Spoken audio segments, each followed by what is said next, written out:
Grab you a milkshake and a hamburger. We're talking Riverdale. This is a review for Riverdale, Chapter 25, The Devine and the Wicked. Or The Wicked and the Devine. One of those two. So I'll be perfectly honest. If it wasn't for the ending of tonight's episode, I don't think I would have liked it at all. No. I've said this time and time again, the episodes I hate are those that are just there to be there.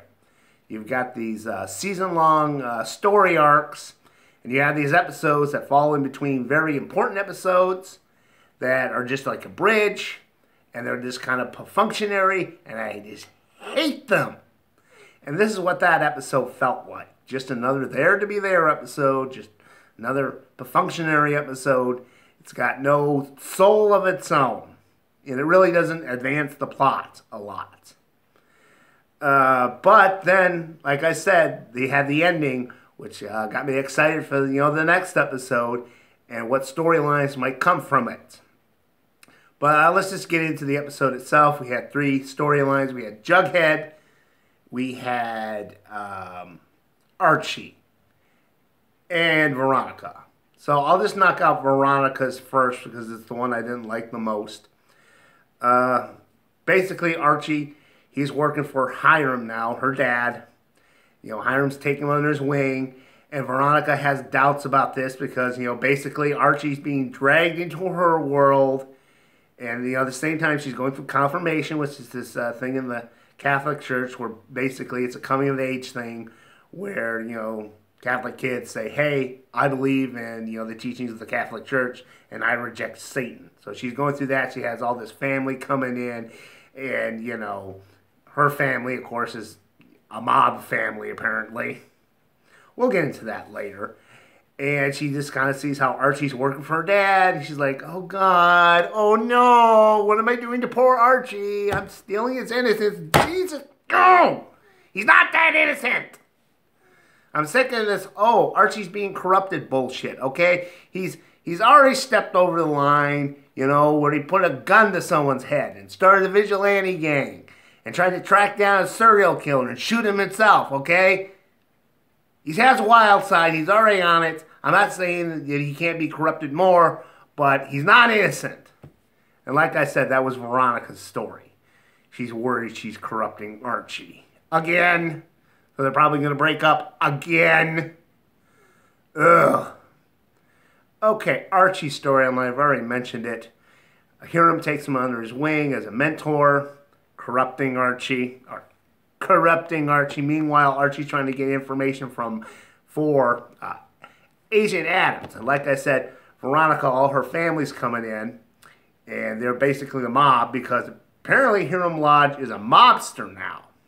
He kind of started out as just like this big-time white-collar criminal running Ponzi schemes. But apparently he's connected to organized crime now. Okay. Yeah. So Archie becomes his little, trying to think of a little word what this is. His gopher. He goes for Hiram's lunch and his dry cleaning, and he sets up Pops for a poker game with his associates. That was one thing I didn't understand. Like, are they supposed to be family? Like, are these guys married to Hiram's sisters? Or did they just call it family because they're the mob? Anyway, like I said, Archie's doing all these, things for Hiram, but meanwhile, Agent Adams is saying, hey, I need to wear a wire, I need to get information. And like, okay, but our deal is my dad stays out of this and my girlfriend stays out of this. So Archie goes to Pops for the big poker game. He's lighting people's cigars and, cleaning out the toilet. And we're introduced to these three characters. They all have these sort of, big shot attitudes. One of them is a big shot guy who's into canned meats. Another guy's into fine wines. That's his business. And the fourth gentleman is this kind of surly guy who apparently is a hot dog kingpin. And that guy is busting Hiram's balls. And he's yelling at Pop Tate because Pop Tate didn't do his cheese curds right. and his name was like Papa Patelli or some shit like that. That wasn't his real name. Anyway, Archie has to go unclog a toilet, and when that's happening, he overhears this Papa Patelli guy talking to the canned meat guy saying, hey, Hiram's gone soft. You know what? We gotta take him out. And Archie's conflicted about what to do about this, so he gives the information to Hiram. Later, that guy turns up dead. Agent Adams is like, hey, this guy ended up in the hotel room with a bullet in the back of his head. You know anything about it? Archie realizes, oh, he just got some guy killed. Yeah. Which is interesting. And I already have a theory on it. Hiram didn't kill the guy. He's a red herring. It was the other meat guy. The canned meat guy. He's tired of making spam. He wants to get into the actual hot dog business. So he took out the hot dog kingpin so he could own the meat market, have a monopoly on that. That's what I think killed that guy, Papa Patelli, the canned meat guy, the butcher. I can't remember what the actual character's name was. So anyway, Jughead, we'll move on to his story. Last episode, he led this protest in, at the town park where, they had this statue of this old general from way back when who founded Riverdale after slaughtering all these Indians. And, they had this celebration for the guy called Pickett's Day. So, Jughead, after he found out the guy massacred some Indians, led a protest against it. And at the end of the episode, the head was removed from the statue. So now Sheriff Keller is busting Jughead's balls, saying, hey, you take this head. And, Mayor McCoy's furious about it because she got yelled at by the governor because, they paid a shitload of money for that statue. So she decides to evict the entire South Side. Jughead figures out that this whole thing is just a ruse. So, they can move in on that territory, kick those people out, do a little gentrifying. And, Hiram Lodge is behind the whole thing. And as this is going on, he also has to put up with the South Side Serpents who are, blaming him for being evicted. And Tall Boy, this one serpent who's never really like Jughead's like, hey, this is all this guy's fault. Let's get rid of him. So they're going to do a vote. Probably kick Jughead out. And it doesn't help that Penny Peabody shows up and says, hey, this asshole filleted my arm. We need to get rid of him. But then Jughead does some snooping around, figures out that Tall Boy was the one who took the head off the statue. And, Tall Boy confesses to this, says, yeah, Hiram Lodge paid me some money, so I took the head off, and I figured, hey, you get rid of this punk little shit. And, at the end, probably FP, the leader, is going to take off, and then me, Tall Boy, I be leader of the Southside Serpents. Oh. And that would have been an interesting story if they had kind of dragged that out, like a civil war between the Southside Serpents. Where you got Jughead, he's trying to change the Southside Serpents into a more progressive thing where they're actually going out, with civil disobedience and trying to change things. Whereas you got Tall Boy, he's the old school Southside Serpents, and he just wants to run the rackets and move drugs and whatever criminal activity the Southside Serpents were involved in or have been involved in.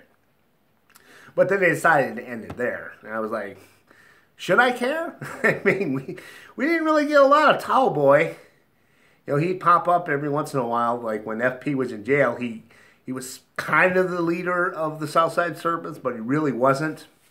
And he kind of locked horns with Jughead over a few things, like, teaming up with the Ghoulies. Jughead's like, no, the Southside Serpents never mess with Ghoulies. I know this because I've been in the Southside Serpents for like 2 minutes. Yeah, but like I said, that's that story. Also, he had sex with Betty because Betty was trying to help him find out who took the statue's head. And, their feelings reconnected and they end up having sex. And then Betty goes home. And she makes quite a discovery. Like I said, basically there was only real 3 stories. Veronica, Archies and Jugheads, but Betty had a little going on with her brother, you know. Chick, he's still living in the Cooper house, and this pisses off Hal, who decides to move out, or basically just leave the leave the area so he can go fuck Penelope Blossom. We all know what's really going on, Hal. Also, I'm going to stick with my my theory that Hal is not Chick's real father. So anyway, you know, Betty's doing some of the webcam porn, you know, because her big brother's, you know, explaining to her the ins and outs of that. And he gets a job at, I guess, the movie theater in Greendale. And we see Ben. If you don't remember Ben, I don't blame you. He was the guy who left Grundy's house just before she got murdered. Some kid that she was tutoring. But, you know, she gave him a kiss before he left, you know. But just tutoring the guy. I bet she tutored him pretty good. Wouldn't mind getting tutored by that Mrs. Grundy. Anyway, I'll quit perving out here, but I did think it was interesting they brought that character back. I wonder where they're going with him. You know, Ben, this character, like I said, we only see him twice. Once leaving Mrs. Grundy's house just before she got killed, and he gets a little kiss. And now he's, you know, talking to Betty's brother, getting him a job. And of course, as you know, he's coming down the stairs because Betty sees him. Is like, oh, that was Ben. I just did a job interview. Chick's got like wearing a robe with his shirt out. I mean, with no shirt underneath. It's like, what really is going on? And you know what? Why do they keep trying to get us to focus on this almost extremely minor character? Made some interesting stuff there. I don't have any theories on Ben right now, if he's connected to the Black Hood or anything like that. But he's one you got to keep your eyes on. So anyway, like I said, Betty, her brother, he's just hanging around the house with Alice. They get a knock at the door at one point, and there's this guy, white hair, looks kind of mean, and he's like, hey, it's Chick here.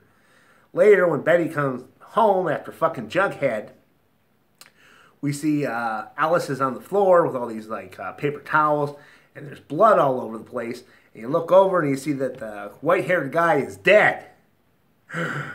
Yeah, and that was the cliffhanger. So it looks pretty interesting. It looks like in the next episode they're trying to cover up this murder. And I have a very interesting theory on that. That is the real Chick. This creepy guy who's hanging out at Betty's house, teaching her how, you know, to be a webcam girl and whatnot. That is not Chick. That is some guy who was impersonating Chick. And the real Chick was the white-haired guy who got killed. And it's going to be extra cruel because I think Alice actually killed him. You know, they set it up to make you think Chick killed this guy, but I think Alice killed him. In short, she killed her long-lost son, who's not Hal's son, by the way. And that's all I got for Riverdale. Like I said, just another there to be there episode. I didn't have a lot to say about it except for that ending. That was awesome.